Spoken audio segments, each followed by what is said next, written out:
More powerful than a locomotive. Able to leap tall buildings at a single bound. Look, up in the sky. It's a bird. It's a plane. It's Superman. Yes, it's Superman, strange visitor from another world who came to Earth with powers and abilities far beyond those of mortal men.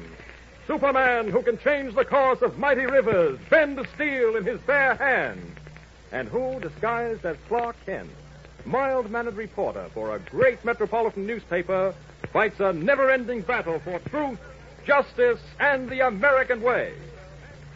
But before we join Superman, here is an important message. Gang, this morning I happened to drop in on my pal Jerry Link when he was holding a meeting of his aviation club, and I certainly was surprised at what I learned. Listen, everybody, I've got an important announcement to make. Did you all bring your model planes with you? Sure, I got mine right here. Well, we've got a big project to get done. It's asked us to make a complete collection of exhibition for them a week from today. Boy, gee, that's keen. I got 4 already, and my mother went down to the store to get some more packages of pep this morning. I wonder what I'll get in those. I'll trade with you, Sam, if you've got 2 of a kind. Hey, wait a minute, fellas. First of all, how many planes has everybody got? Tommy? I got 4. Pete? Well, counting the one I got this morning, I've got 5. I haven't had time to cut the last one out and put it together. Well, I've got 5, too. Tell you what, let's all go down to the store and see if we can get enough for at least 1 squadron by next week, okay? Sure. Come on, let's go. Yes, gang, that's what I learned at Jerry Link's Aviation Club meeting this morning. Now, how are you coming with your own private collection? Have you got enough free planes for a squadron yet? Well, don't forget that there's another free plane in every single package of pep. So keep on treating yourself to crisp, delicious pep for breakfast. You have a swell collection of free... And remember, gang, when you more than just a grand-tasting breakfast serving, you're getting more vitamin D than in any other flake cereal you can buy. A package of those delicious... And remember the name now, P. Pep is made in Michigan. And now the adventure. Well, as usual, editor Dr. Leander Cameron has... But this time it's serious trouble. Newly invented helicopter and folded up to the size of a suitcase. A clever, unscrupulous...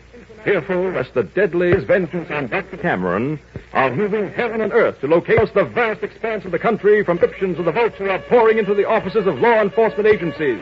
Quarters, urgent tense intervals. Police 3B41, be known as the Vulture. Height 5 feet 1053 pounds. Hair gray-black. Disguise. Report whereabouts at once. Repeating, be on lookout as the Vulture. Over and over again, the war of a man known as the Vulture.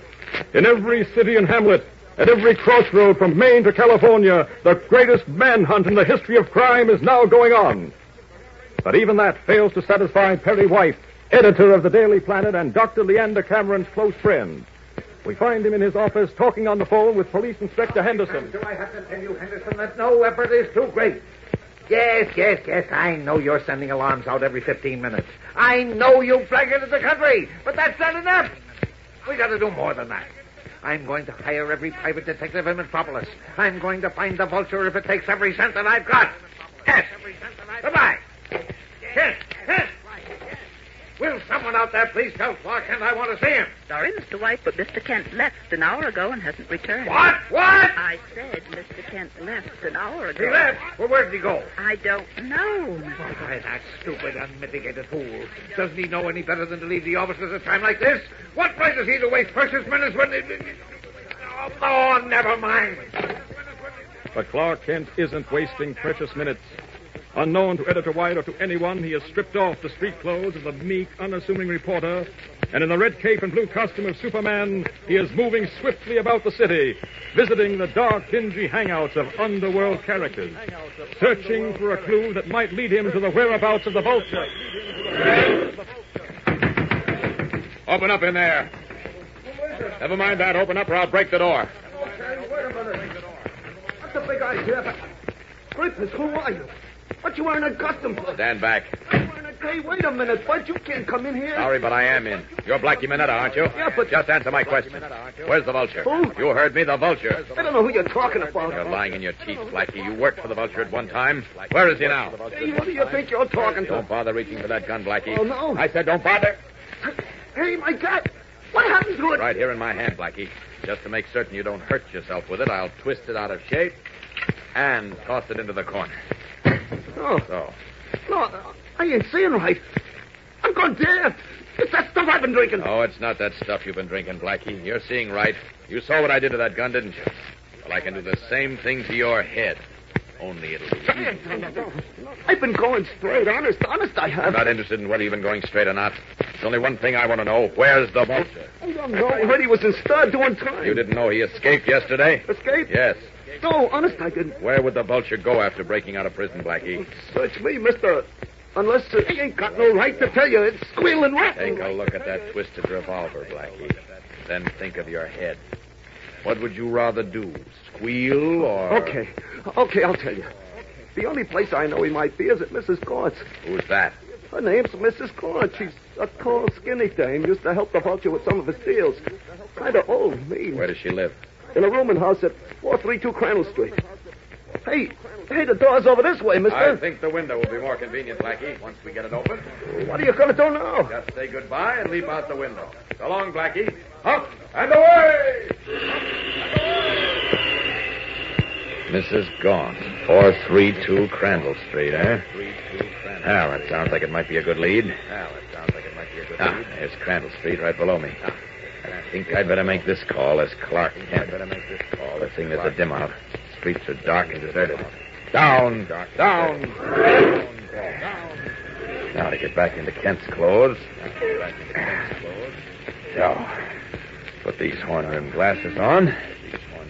And change my voice. There, guess that does it. Once more, the meek reporter sallies forth in search of news. Up these steps. There should be a bell somewhere. Oh, yes, here it is. Mrs. Gaunt, eh? I'd expect the vulture to know a woman with a name like that. Mrs. Gaunt. Uh-oh, there's a light going on in the hall. Someone's coming. Yes? And what can I be doing for you? Oh, I'm sorry to bother you, madam, but I'm looking for Mrs. Gaunt. No more than I, young fella. Skipped off owing me 3 weeks' rent, she did. When was this? Yesterday afternoon. Sneaks out, bag and baggage, the skinny old witch.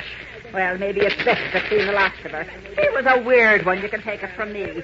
Good riddance to bad rubbish, I'd say. You wouldn't be looking for a room now, would you? Oh, no, thank you. Did Mrs. Gaunt... Notice it. If she had, I'd be after having a law on her, believe me. Well, thanks just the same. Don't mention it.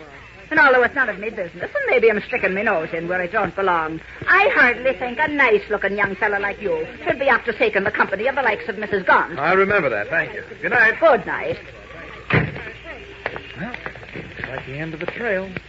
No forwarding address. It's an odds-on bet she's with the vulture. But where? Well, I think I'll drop into police headquarters and see whether they picked up any leads. Nothing else to do now.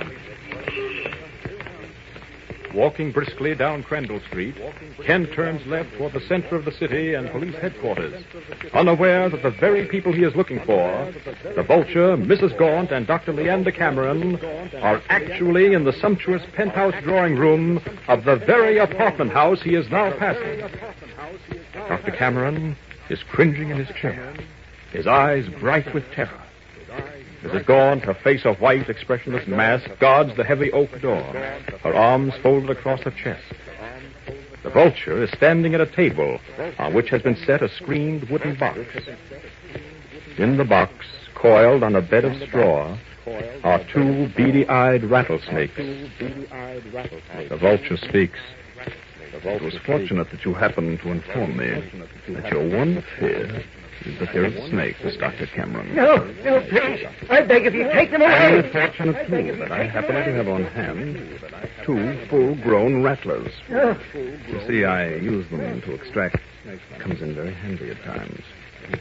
It's a subtle and not easily traced poison. Lovely rattlesnakes.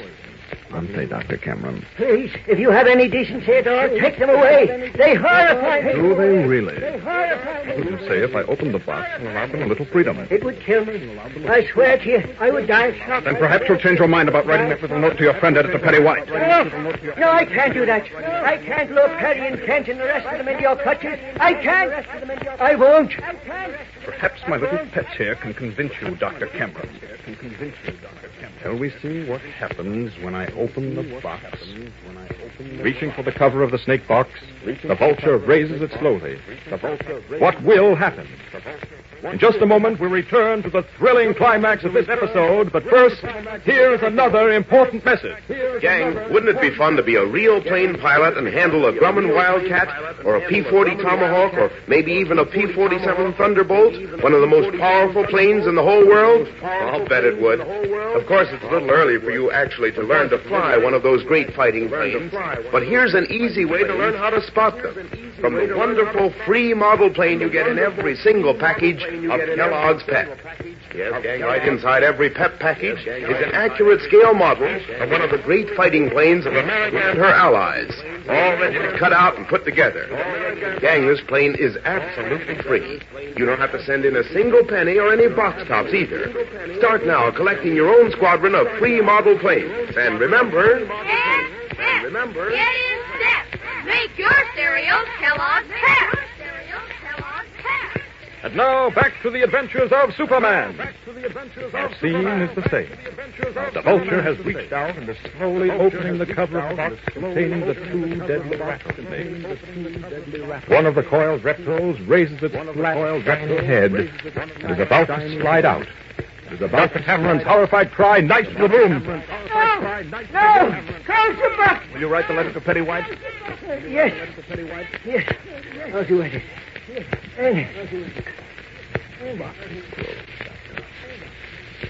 Give him the fountain pen and paper, Mrs. Dawn. Thank you. Now, Dr. Cameron, write as I dictate.